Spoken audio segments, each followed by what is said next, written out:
The question is, what's the worst decision of your life? In an effort to have everything, I ended up losing everything. Try to hold on to the head coach of the England job. Ashley Giles and I, we just didn't gel that well.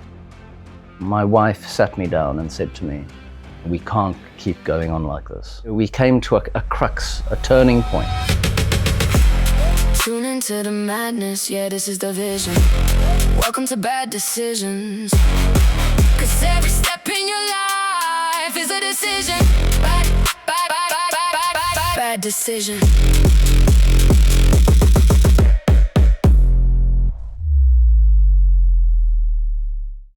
Bad Decisions is for raw and unfiltered conversations. Guest opinions are entirely their own. Watch responsibly. And please don't use the show as a life manual unless chaos is your thing. Bad Decisions को बेबाक और बिना filter वाली बातचीत के लिए बनाया है. मेहमानों की राय पूरी तरीके से उनकी अपनी है. जिम्मेदारी से देखें और प्लीज इस शो को जीवन का ज्ञान मत समझें. You see, as a society, we are always taught to make the right choices, stay within the lines, play it safe. But interestingly, and the truth of the matter is that nobody really remembers safe. So, this is Bad Decisions. My name is Ridhima, Pathak, joined by a man who knows something about cricket, Andy Flower. And bad decisions. And bad decisions. Andy, there is no warm-up to this. There is no build-up, there's no icebreaker, there's nothing. We straight away dive into the action where we come into that part of the game where everything is hard-hitting. So there's only one question, one confession. The question is, what's the worst decision of your life? Just before I tell you what that decision was, I would just say that, like when you invited me to chat with you, and told me the topic, I didn't think too much about it. A subject popped into my head straight away, and that's just what I'm going to talk about. So just a little heads up. I'm going with the first answer that came to my head. So, a little bit of scene setting. When I was coaching England, I started as an assistant coach in 2007 and did it for 2 years. And then there was quite a disagreement between the head coach at the time, Peter Moores, and Kevin Peterson, who was England captain at the time. And unfortunately, they both got moved on, sacked. Kevin Peterson carried on as a player. Peter Moores went back into the county game. I took over as head coach. And Strauss and I, we came together as a leadership couple. And we worked really well together. And we had some amazing successes in the test game. Myself and Collingwood then worked on the T20 game, and we were lucky enough to have some success there as well. So I did the head coach job of England for about 4 years, and we had our ups and downs, but in the main it was very successful. I became #1 in the world, etc., etc. We won 3 Ashes and lost 1. But about a year before I finished with England, we came to a crux, a turning point. And when I say we, I'm talking mainly about me and my family. When I was working with England and coaching all 3 formats, I was away from home for about 250 nights a year. And I had 3 young children and a wife, obviously.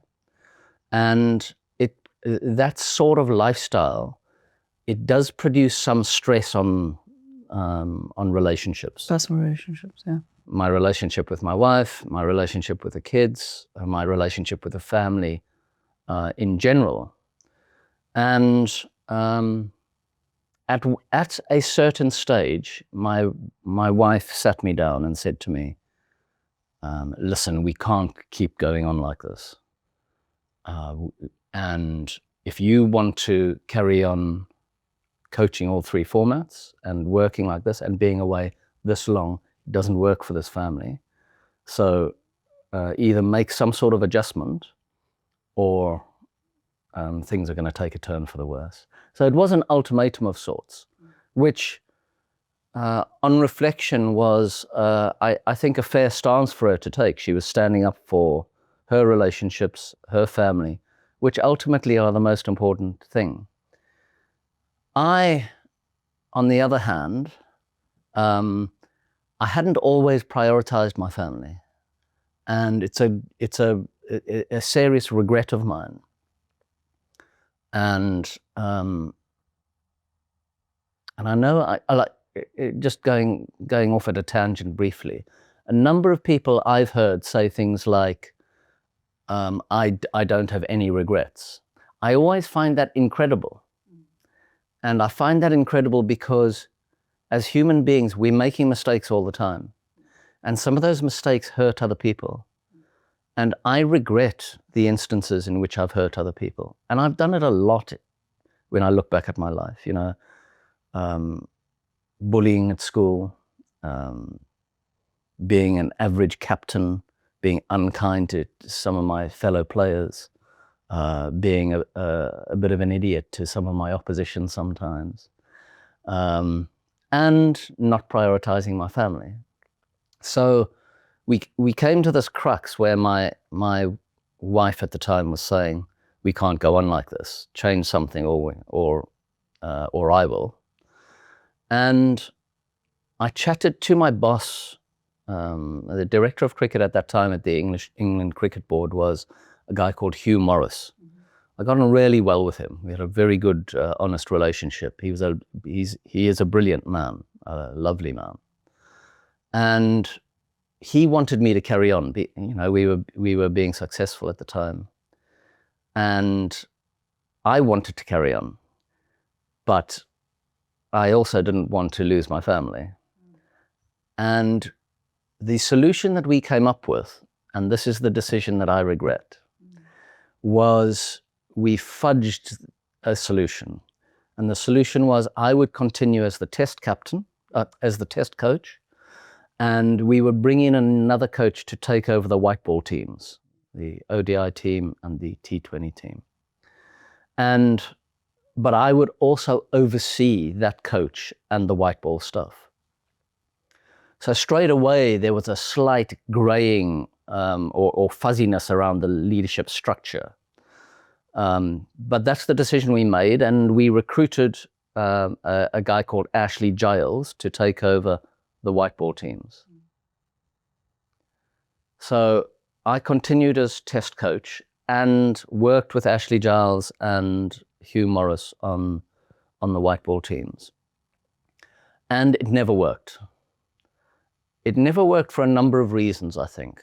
Number one, the ultimate accountability for the white ball team's results was a little bit grey. And instead of partitioning the leadership of those different formats in a clearer way, we still left it a little bit grey. And then the other element to it was Ashley Giles and I, we just didn't gel that well. And that's a problem. His philosophy of leadership was very different to mine. And I'm not saying I was right and he was wrong at all. They were just very different. And therefore we sort of bumped heads a little as a leadership pairing.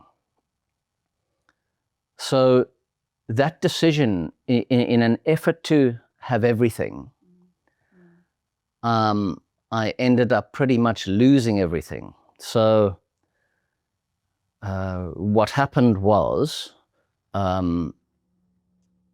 we ended up, my very last tour, after winning 3 Ashes in a row, my very last tour was a tour to Australia where we lost 5-0. And that was the precursor to me resigning. And the reason I resigned was I couldn't see any light at the end of the tunnel. And I couldn't see any light at the end of the tunnel because I didn't see this pairing working very well between Ashley Giles and I. And the only way I could see us dragging ourselves back as an international competitive unit was for me to take charge of everything again. And I couldn't do that. Firstly, we hadn't given him a fair chance to make a difference as the white ball leader. And secondly, I couldn't do that to my family. So I ended up with an unsuccessful end with the test team. The white ball team wasn't going very well under Ashley Giles. And I ended up resigning. But the tensions that were residual from all my time away and some of the byproducts of that strange existence that you do experience when you are traveling with an international team for 250 nights a year, that proved terminal for my marriage. So I ended up leaving home, and there was a family breakup, which was quite traumatic, actually, and traumatic for my children, traumatic for my wife, and of course for me. And we are still bearing the scars of that, unfortunately. So that decision that I made to try to hold on to the head coach of the England job, but also try to have a happy family and be a committed father, that decision was a poor decision, and I do regret it deeply. The part of it that I'm really disappointed with is, so I quite like reading. I've studied various philosophies, and one of the philosophies I really like are around some of the Buddhist principles of living. And one of the things that the Buddhists talk about trying to avoid in your life is grasping, holding too tightly onto something. And that sense of grasping and holding onto and being afraid to let go of something can bring you suffering. And this is a classic example of it. I was trying to hold on to the head coach's job and everything that brought. It brought professional reward and satisfaction. It was good financially. I enjoyed traveling. My ego was satisfied a little from the little bit of cricket fame you get, I guess. And I didn't want to lose it, but I also didn't want to lose my family. And I was trying to grasp both these things, and I ended up losing both. So that's what really disappoints me, that I was not wise enough to make a better decision around a really crucial time. And, when we have big decisions to make, that feeling of anxiety and pressure ramps up very quickly. And I remember very clearly that feeling, and it's quite unpleasant. And everyone will experience these feelings around big decisions, and ensuring that you can make as wise a decision as possible is really important. I didn't on this occasion, and suffered the consequences, not only me but my family. If you were to go back, how would you correct it? Yes, so I think a much better decision and a wiser decision would have been to relinquish the coaching job and prioritize my family. I could have coached in other organizations, and that would have been a much better decision that wiser people than me have made. So, when I look at some of the guys I worked with that I really admire, so Andrew Strauss, for instance, or Alistair Cook, those guys have had very successful cricket careers, but they've also been really dedicated, good fathers and husbands and family members. And I know that it's possible, but they have prioritized their family at key times, and I didn't. So I should have celebrated the fact that I'd had a good international career as England coach, and been more comfortable with saying goodbye to it and prioritizing my family. So this kind of decision making where you're choosing a family versus a career, I think there are two emotions that come out here. One is regret if you leave the job, and the other is guilt when you do not give priority to your family. Which one would you choose, regret or guilt? Which one hurts lesser? Well, I mean, you identify those two words, and I have felt strong regret and strong guilt in all sorts of ways around this topic of me making a decision about my life and my family's life. And I've felt both of those things incredibly powerfully. Neither feels that nice at all. But I guess you need to be able to live with the decision that you made.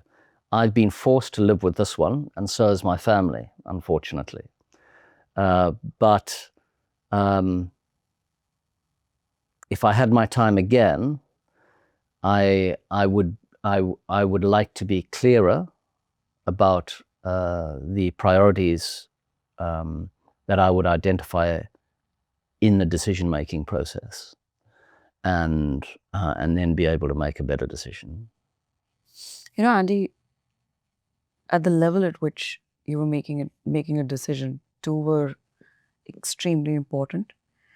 But you've touched upon a point where I think I'm coming from a generation where women today have to make that decision a lot. Because the scars of what the generation of women before us left in terms of always prioritizing their family, this lost a lot of self-worth. This is a very interesting point, is because I think my generation of women are only struggling right now with this big point as to whether you choose a career or whether choose your family. And they find it a very uphill task to be able, including me, to be able to make the right choice at the right time. Once you have gone through this journey, how does one go about this balance? I can completely understand your description of that being a continual pressure for women and a conundrum that they have to find a good answer to. I think one of the realities for women is there is a difference in the corporate world, if you like, between being a woman making your way in that world and being a man. And the main difference that I see is that if you have the possibility and you're lucky enough to have children or have a family, that is going to take a woman out of the workforce for a while. The one thing I would say in response to your question would be, the clearer we are about our life priorities and principles, the better off you'll be in making that decision. Not you, whoever's making that decision. That clarity and self-awareness about what's important to you, and what's important to you in your present and future, that is going to help you make a better decision. And I really don't think it has to be an either or in that situation. And there are negotiations and compromises that can be made on all sides to make a success of it. But it's a more complicated process for women, no doubt. Okay, now this is a little decision-making game. Just two questions in this. The first one is, would you choose to be the greatest captain or the greatest leader of your country? And when you say leader, you're talking about more holistically, the country of itself. The country itself. Definitely the country itself, without a doubt. Easy decision. And the reason that's an easy decision for me is because you could impact more people's lives as an outstanding leader of your country. And I think as leaders, we need to embrace the responsibility that we influence the people around us. In fact, as leaders, that's our job, is to healthily influence the people in our orbit. If you're the leader of a country, the people in your orbit that you can affect, hopefully in a positive and healthy way, you're talking about a lot of people. So that would be an incredible experience to be able to do that and do it really well. And my second question to you is, if you had to go back and change one decision, it's a lifeline, what would that decision be? I think one decision, well, I wouldn't necessarily change the decision, but I'd change how I did it. When I left Zimbabwe, I left primarily because I couldn't stay. When Henry Alonga and I made that human rights statement against the human rights abuses that were taking place in Zimbabwe, I feel that it really was the right thing to do at the time. What I wish I'd done better would be the follow-up to that. I wish that we had actually used that situation and used the media attention that our protest created, used it in a better way to affect the country in a more positive way. So even though that we had to leave for safety reasons, I think we could have, with a little better planning and better management of the situation, we could have perhaps affected the health of the country, the direction the country was moving in. We could have affected that in a more powerful manner. So I wish we'd planned better. I wish we'd had the vision to plan better and use the situation in a more powerful way. Thank you, Andy. Bad decision.